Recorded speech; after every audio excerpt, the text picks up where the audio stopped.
ସ୍ୱାମୀ ଆଜି ସନ୍ଧ୍ୟାବେଳେ ମୋ ସହିତ ଏମିତି କରିବେ ବୋଲି ମୁଁ କେବେ ଭାବିନଥିଲି। କଥାଟା କ'ଣ ଲାଷ୍ଟ ଯାଏଁ ଦେଖ ଜାଣିପାରିବ। ମୁଁ ମହାରାଣୀ ସନ୍ଧ୍ୟାବେଳେ ଖାଇ ପିଇ ଘରେ ରେଷ୍ଟ କରୁଥିଲି। ହଠାତ୍ ସ୍ୱାମୀଙ୍କର କଲ୍ ଆସିଲା ଯେ କହିଲେ କି ଜଲ୍ଦି ବାହାର ଗାଁକୁ ଯିବା। ଗାଁକୁ କ'ଣ ପାଇଁ ଯିବା? ଗାଁକୁ ପରେ ପହରଦିନ ଯାଇଥିଲ, ପୁଣି କ'ଣ କାମ ହେଇଗଲା ଗାଁକୁ ବାହାରିଲ ଯିବା ପାଇଁ? ସେ କହିଲେ ତମେ ବାହାରିବ ନା ମୁଁ ପଳେଇବି ତମକୁ ଛାଡ଼ିକି। ଏମିତି କଥା ଶୁଣିକି ମୁଁ ବି ଜଲ୍ଦି ବାହାରି ପଡ଼ିଲି। ସ୍ୱାମୀଙ୍କ ସହ ସିନା ବାହାରିକି ପଳେଇଲି, ଏବେ ବି ମୋ ମନରେ ଗୋଟିଏ କଥା ଗୁଳେଇ ଘାଣ୍ଟି ହେଉଛି। ସ୍ୱାମୀ କ'ଣ ପାଇଁ ମୋତେ କହିଲେ ଜଲ୍ଦି ବାହାରିକି ଆସ ଗାଁକୁ ଯିବା ବୋଲି। ତାପରେ ସ୍ୱାମୀ ତାଙ୍କ ଗାଡ଼ିକି ନେଇଗଲେ ପେଟ୍ରୋଲ ଟାଙ୍କି ଗାଡ଼ିକି ପେଟେ ପେଟ୍ରୋଲ ପିଆଇ ଦେଇକି ପୁଣି ସେଠୁ ବାହାରି ପଡ଼ିଲୁ। ବାଟରେ ଗଲାବେଳେ ସ୍ୱାମୀ କହିଲେ ମୋତେ ବହୁତ ଜୋରେ ଭୋକ ଲାଗିଲାଣି। ସେଥିପାଇଁ ତାଙ୍କ ଗାଁ ଛକରେ ରଖିକି ପକୋଡ଼ା ଖାଇଲୁ।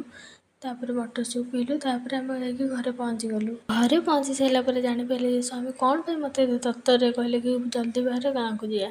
ଆମେ ପୁରୀରୁ ଗଲାବେଳେ ହେଇଥିଲା 6:14, ଘରୁ ପୁରୀକି ରିଟର୍ଣ୍ଣ ଗଲାବେଳେ ହେଇଥିଲା 7:55। ଆପଣ ଜାଣିବାକୁ ଚାହୁଁଛନ୍ତି ନା ଆମେ ଗାଁକୁ କ'ଣ ପାଇଁ ଯାଇଥିଲୁ ଏତେ ରାତିରେ? କାହିଁକି ନା ଆମର Google AdSense PIN ଆସିଯାଇଥିଲା, ସେଥିପାଇଁ ଆମେ ଗାଁକୁ ଯାଇଥିଲୁ। Google AdSense PIN ଆସି ସାରିଲା ପରେ ଲାଗୁଛି କି ଏତେ ଦିନ ପରିଶ୍ରମର ଫଳ ଆଜି ମିଳିଛି।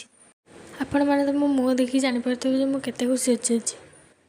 ଆଜି ପାଇଁ ଏତିକି, ରହିଲି। ଜୟ ଜଗନ୍ନାଥ। ଆପଣମାନଙ୍କୁ ଯଦି ଆମ ଭିଡ଼ିଓଟି ଭଲ ଲାଗିଥିବ ତାହେଲେ ଲାଇକ୍, କମେଣ୍ଟ, ସେୟାର, ସବସ୍କ୍ରାଇବ୍ କରିବେ।